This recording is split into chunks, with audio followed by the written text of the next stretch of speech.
Če torej v bistvu začnemo z nekaj teorije, opravljanje je nekako govorjenje slabih stvari o drugem človeku.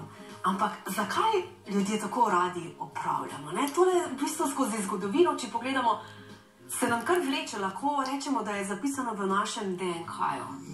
Ne, v osebnostni strukturi ljudje si lajšajo dušo, ker na nek način sadistično uživajo, ko nekoga blatijo za hrbtom, ko mu znižujejo ceno in potem v nezavednem še kalkulirajo, da imajo korist od tega. Torej, oni sami, ki obrekujejo, pa da škodijo tistemu, ki ga obrekujejo, ker mogoče imata pa iste želje in iste interese, sta mogoče konkurenčna pa v kakih stvareh. Recimo tudi spol je pomemben, dva moška, ki se obrekujeta, imata mogoče kakšno žensko skupno tam kot interes oziroma željo. Tukaj je veliko variacij, je pa veliko v nezavednem, tako da naša zavest se veliko tega ne zaveda. Nekateri so pokvarjeni karakterno, kar pomeni, da nimajo moralne razsodnosti in ko opravljajo, nadjaza, vesti, ki peče, nimajo in ne znajo sam se pročne zategniti. Tako da obstaja razlike. Aha, zelo zanimivo. Tanja, ti si se pa zdaj znašla v vlogi komentatorke, se pravi v šovu oziroma v oddaji Poroka na drugi pogled. Komentirate in analizirate dejanja, ki jih izvajajo seveda tekmovalci šova Poroka na prvi pogled. Ampak to komentatorstvo se v bistvu je tanka meja med komentiranjem in opravljanjem. Tukaj morate biti kar zelo pazljivi, ne? Ja, jaz mislim, zelo težko se pri komentiranju izogniti ogovarjanja, ker mislim, da gre to nekako z roko v roki.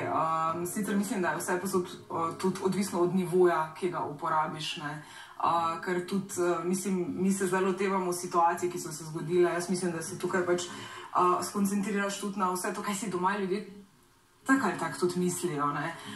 Je pa potrebno pač ohraniti tu vseeno tako normalno mejo, da ne greš v najnižji nivo ogovarjanja, torej ali da se lotevaš, ne vem, zunanjosti človeka ali česarkoli takega. To pa je treba biti zelo pazljivo, ker je, ja, tanka meja.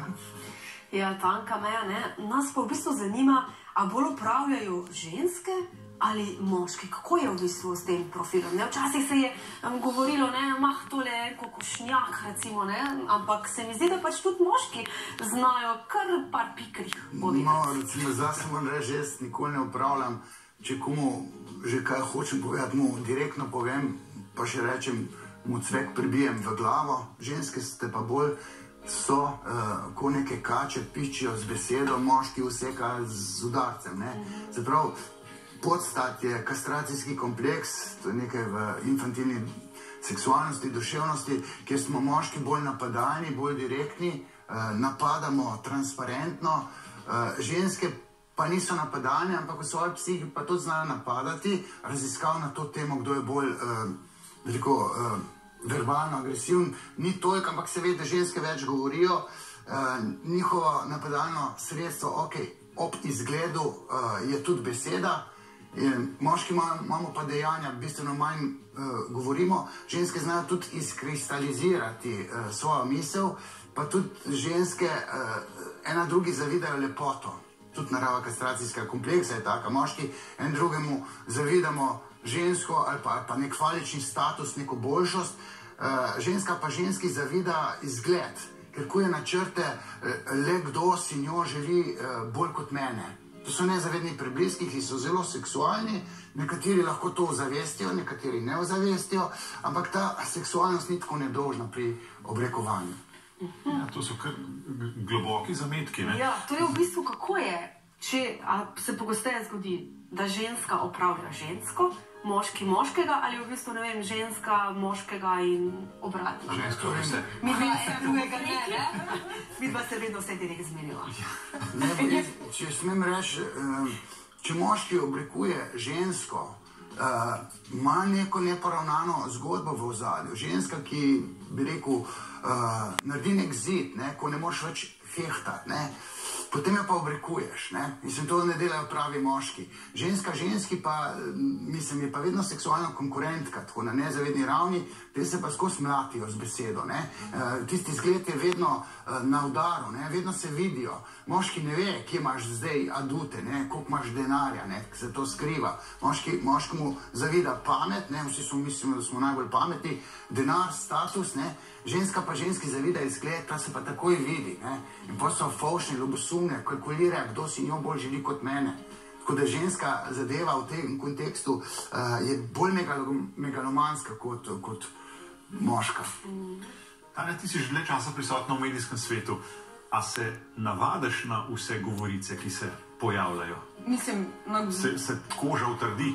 Pa kaj pa vem, se govorice načeloma bolj težje se človek navadi na te negativne komentarje, v smislu žaljive komentarje, na to se težje navadiš, ne glede na to, koliko časa si prisoten, še te vseeno gane, ker ne razumeš te zlobe v ljudeh. Govorice pa me načeloma, jaz sem z vasi, tam ljudje vejo vse, pa še to, kaj se ni zgodilo o tebi, tako da sem v bistvu se že rodila pripravljena za to. Pa govorice načeloma mene res niti ne ganejo toliko, ker ljudje pač si morajo očitno zapolniti nekak svoj čas s tem. Tu pa tam pa te preseneti, odkot jim domišljija še zmore vse to proizvesti. Kako slabo pa je, ko opravljamo drugega? A si veliko škode naredimo s tem, ko govorimo slabo o drugem človeku? Zdaj, če jaz slišim nekoga, ki opravlja, ga pomnožim z ničlo, zgubi pri meni kredibilnost, ampak jaz sem veliko čuječnost, svoje misli motrim, veliko simptomov znam prebrati, zakaj tako govoriš, takoj vem, kje je pokvarjen, nefunkcionalno, nerazvitje, ni odrasel, moralno pokvarjen, ker običajen moralno razsoden človek ne opravlja. Pove, kaj je direktno, tako da nezavedni procesi so pa bolj kompleksni. Nekateri, bi rekel, se zakačijo, se zahakljajo za obrekovanje, drugi radi to poslušajo, ker tisti, ki izpove obrekovanje, na nek način uživa, ker je deležen reakcije tistega, ki posluša. Tisti pa, ki posluša, pa uživa na tak način kot nekdo, ki sliši vic. Tisti, ki prvič sliši vic, se mu nasmejiš, tisti, ki pa pove vic, pa že ve svoj vic in se svojemu vicu ne more smejati. Tudi tisti, ki je deležen, torej poslušalec, ki posluša obrekovanje nekoga tretjega, on uživa, se mu dogaja adrenalin. Ta, ki pa govori, pa uživa, ker ga je nasmejal oziroma začudil. Tako da so tukaj različne vrste užitkov in užitek je v epicentru proučevanja obrekovanja. To zelo zanimivo temo bomo še seveda nadaljevali po eni kratki anketi, ki smo jo. Slovenci torej smo pravljivi, ampak mi ne upravljamo, ne? Mi ne upravljamo. Mi poslušamo samo najti zdaj tukaj le vzroke in oziroma bolje razumeti, zakaj to počnemo. Mandat, da že otroci v osnovni šoli, da radi upravljajo. In tisti seveda, ki upravljajo, postanejo neke vrste heroji, tisti, ki pa so upravljani, pa seveda nekako se potisnejo v neko osamo. A mogoče smo preveč tolerantni do tega upravljanja že v otroških letih? Ne vem, reče se nekaterim otrokom, da so špickahle, ker tožarijo. To je negativna lastnost v resnici, če je pri odraslih. Otroci so pa še nedozoreli, nimajo nagnjenja za superega, vesti, ki peče, to človek dobi v puberteti, pa po puberteti. Tako da to je nek obrambni mehanizem, s katerim si tudi otrok lajša življenje. Ker če otrok ni ljubljen, pa domneva, da ta njegov kolega ali pa prijatelj je pa ljubljen, potem mu zavida to ljubljenost od strani staršev, pa priljubljenost strani prijateljev. In ker mu je fovš, zavisten, ljubosumen, potem izreka v objemu stiske, tako rekoč. Pa ker ni zrel, se obrambno zateče v obrekovanje, v tudi osiranje ali pa šimfanje. To so te podobni izrazi. Tako da otrokom, bi rekel, ne smemo zameriti, lahko ga pa preberemo kot trpečo dušo. Se pravi, nekaj je narobe z njim, se pravi, trpi, zato je toliko bolj nagnjen k obrekovanju, tudi ne samozavestni. Samozavestni ljudje ne obrekujejo, ker ne rabijo potrebe, ker sam sebi je car, ko se motri samega sebe, on več od njega ni, recimo, in potem ne rabi tega delati, ker to se dela za hrbtom, pa privilegij si nekje iščeš na infantilni način in otroci to infantilnost še imajo. Tanja, ti se morda spomniš, da si bila kdaj tarča opravljivcev? Pa zakaj v bistvu so te opravljale, predvsem ženske, verjetno? Sej več situacije. Definitivno en izmed bolj zanimivih, ki sem jih slišala, pa to, da v bistvu promoviram, da sem promotorka botoksa, ta se mi je zdela kar kul, ker sem videla, da sem kar kariero že vmes menjala, sploh ne vem, odkot je prišlo vse to, verjetno kar tako mlado zgledam pri svojih letih. Tako da ne, vse je bilo več situacij, že sigurno, ko si slišal, kaj pa si bil, ok, tudi v zvezi s partnerstvom, ljubeznijo, z vsem tem, vsake toliko je kaj novega in kaj zanimivega. Kako se potem recimo s takimi očitki tudi soočiš? To vendarle človeka zaboli, še posebej, če ni resnično. Ja, samo pač je pa res, da mogoče tega niti ne jemljem, no več mislim, da to spada zraven, vse tako sem rekla, pač te govorice, dokler so na neki ravni, da ne škodujejo oziroma da ne prizadanejo bolj ne mene, ampak ne vem, mojih bližnjih, to mene pač predvsem gane, če je nekaj, kar so vpleteni tudi drugi ljudje, ki so meni dragi. Tako dolgo pa pač naj govorijo, se v končni fazi tega ne moš ustaviti, ne glede na to, kaj boš naredil, kaj boš, na kak status boš napisal na Facebooku in se hotel braniti.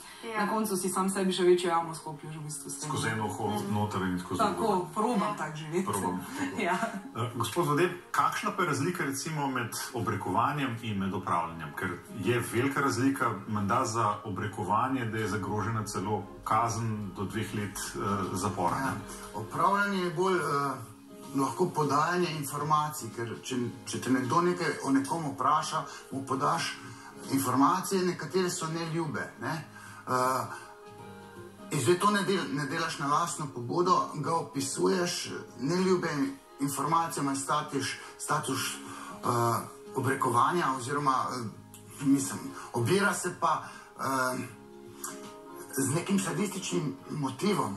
Se pravi, nekomu pa ti želiš škoditi in potem podajaš lažnive informacije, pa naspol preverjene, v upanju, da mu škodiš, in ko to izrečeš, ti sadistično uživaš. To je nezrelost. Torej, opravljanje je podajanje zgolj informacij, ki so na meji laži, nepreverjene, ker določene stvari pač ti ne moreš vedeti, lahko sklepaš tudi na podlagi recimo simptomov, kako je nekdo napravljen, recimo, če bi kolegico gledal, jo bojo opravljali, ker ima prevelik dekolte ali pa ker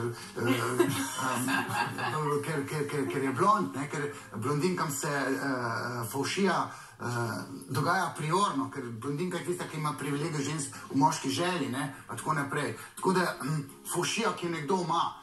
Treba pa še povedati, da se v ozadju lahko zgodi neko transferno čustvovanje, se reče v psihoanalizi, ko ti na nezavednem nivoju nek lik, posebej še znanec, preskoči na lik, ki si ga doživel kot otrok.